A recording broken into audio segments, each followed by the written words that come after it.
ओम शांति। आज है 14 अक्टूबर और आज की मुरली का स्लोगन है, निर्मल स्वभाव निर्माणता की निशानी है। निर्मल बनो तो सफलता मिलेगी। निर्मल स्वभाव अर्थात सॉफ्ट नेचर होना, सॉफ्ट नेचर वाला होना। तो अगर हमारा सॉफ्ट नेचर होगा, अगर हम निर्मल स्वभाव के होंगे, तो बाबा कहते हैं वो उसके अंदर निर्माणता का गुण स्वतः ही आएगा। और निर्माणता अपने आप में एक बहुत बड़ा दिव्य गुण है। अगर हम निर्माणता का गुण अपने अंदर धारण करते हैं तो हम अपने लक्ष्य को बड़ी आसानी से प्राप्त कर सकते हैं, क्योंकि निर्माणता एक बहुत महान गुण है।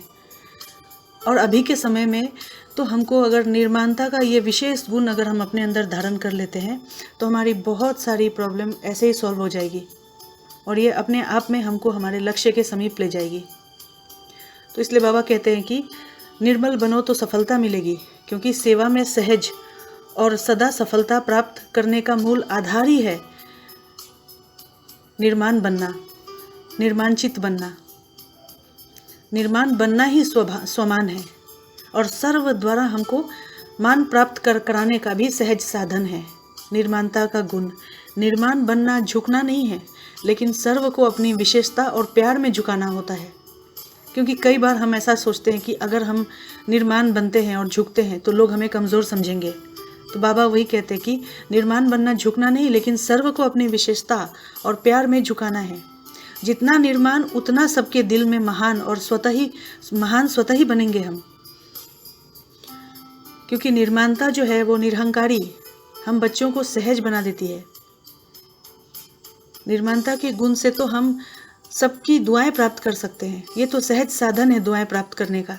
निरहंकारी बनने की विशेष निशानी ही होती है निर्माणता। तो हमको अपनी वृत्ति, दृष्टि, वाणी, संबंध, संपर्क सब में निर्माणता का गुण धारण करना होगा। जैसे बाबा कहते हैं कि वृक्ष का झुकना सेवा करता है, क्योंकि हम जब वृक्ष से फल लेते हैं या वो झुक के हमें ठंडी छाँव देता है, तो वो वृक्ष से बड़ा तो निर्माणता का अगर हम देखेंगे तो वृक्ष से बढ़कर तो कोई भी नहीं है। तो वृक्ष के समान झुकना अर्थात निर्माण बनना।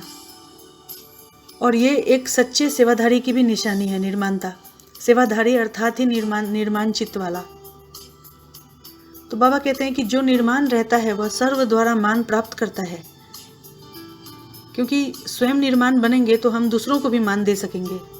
और जो अभिमान में रहता है तो उसको कोई मान नहीं देते, उससे और ही लोग दूर भाग जाते हैं। तो जो निर्माण होते हैं वह सबको सुख देते हैं। वो जहाँ भी जाएंगे, जो भी करेंगे, उनके द्वारा किया हुआ हर कार्य दूसरों के प्रति सुखदायी होगा। उनके संबंध संपर्क में जो भी आएगा उनको भी सुख की अनुभूति होगी। तो बाबा कहते हैं कि निर्माण भाव, निमित्त भाव और बेहद का भाव यही सेवा की सफलता का विशेष आधार है। जितना ही हम स्वमान में रहेंगे उतना ही हम निर्माण होकर रहेंगे। तो जैसे अगर हम स्वमान का अभ्यास ही नहीं करते तो निर्माणता का गुण हमारे लिए धारण करना बहुत मुश्किल होगा। तो स्वमान का अभिमान नहीं, ऐसे नहीं कि हम तो ऊंच बन गए और दूसरे हमसे छोटे हैं, क्योंकि कभी कभी हम स्वमान को उल्टा भी देख लेते हैं, उल्टा उठा लेते हैं कि हम तो ऊंचे बन गए और दूसरे हमसे छोटे, या उनके प्रति घृणा भाव आ जाती है। तो बाबा कहते हैं यह नहीं होना चाहिए। कैसी भी आत्माएं हों, लेकिन रहम की दृष्टि से हमें सबको देखना है, अभिमान की दृष्टि से नहीं। तो अभी हम बच्चों की जो ब्राह्मण जीवन है, बाबा कहते हैं ब्राह्मण जीवन की यह चाल ही नहीं हो सकती। तो जहाँ अभिमान नहीं होगा वहाँ अपमान होगा ही नहीं। तो सदा निर्माण और निर्माण दोनों के कार्य में वह बिजी रहेगा, क्योंकि उसकी बुद्धि में और दूसरा कोई भी व्यर्थ की बातें होंगी ही नहीं। क्योंकि जो निर्माण होता है वही नव निर्माण कर सकता है। तो इसलिए बाबा कहते हैं कि हमको हर सेवा में निमित्त भाव और निर्माण भाव चाहिए, क्योंकि अगर ऐसा होता है तो वही हमारे शुभ भावना और शुभ कामना का बीज भी है। तो हमको सबसे ज़्यादा जो देखना है कि अगर किसी भी सेवा में हमको सफलता प्राप्त होती है तो वो हमारे इसी के कारण, अगर हम निर्माण होकर चलते हैं, तो निर्माण होकर सभ्यता पूर्वक अगर हम व्यवहार करते हैं तो हम हर कार्य में, हर क्षेत्र में हम सफल हो सकते हैं। जो अपनी सेवा को कभी वर्णन ना करे, खुद से अपने ही गीत ना गाए, तो जितना झुक के चलेंगे, जितना नम्रचित होकर चलेंगे, उतना सफलता सहज है हमारे लिए। जितनी सफलता उतनी नम्रचित और निर्मल स्वभाव होती जाएंगी हमारी। तो बाबा कहते हैं कि जब तक निर्माण नहीं बन सकते, नम्रचित नहीं बन सकते, जब तक हमारा स्वभाव निर्मल नहीं हो सकता, तब तक हमको सफलता प्राप्त नहीं हो सकती। तो इसलिए हमको सभी आत्माओं से दुआओं प्राप्त करने का भी हमारे लिए सहज साधन है। निर्माणता ही सेवा की सफलता का साधन है। निर्माण बनने से सदा हम सेवा में हल्के रह सकते हैं। कभी मन पर कोई बोझ नहीं होगा। जहाँ निर्माणता का गुण नहीं होता, वहाँ रोब होगा, वहाँ रूहानियत नहीं होगी।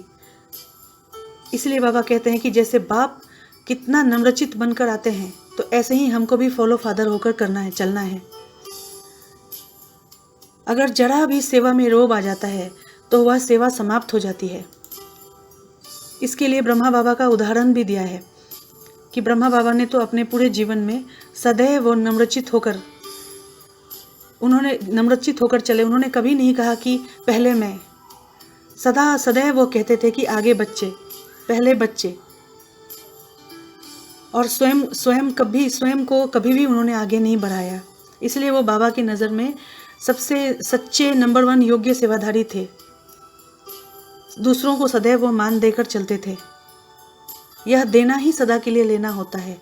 तो इसलिए बाबा कहते हैं कि दूसरों को सम्मान देना, अर्थात उस आत्मा को उमंग उल्लास में लेकर आना। तो जैसे ब्रह्मा बाप अपने सेवा में सदैव वो दूसरों के प्रति परोपकारी होकर चले और निर्माण बनकर, उसी प्रकार हमें भी उनको फॉलो फादर कर चलना है। तो इसलिए आज बाबा ने मुरली की स्लोगन में कहा कि निर्मल स्वभाव ही सफलता का आधार है। तो हमको निर्मल होकर चलना चाहिए और यही हमको सहज सफलता प्राप्त कराएगी। ओम शांति।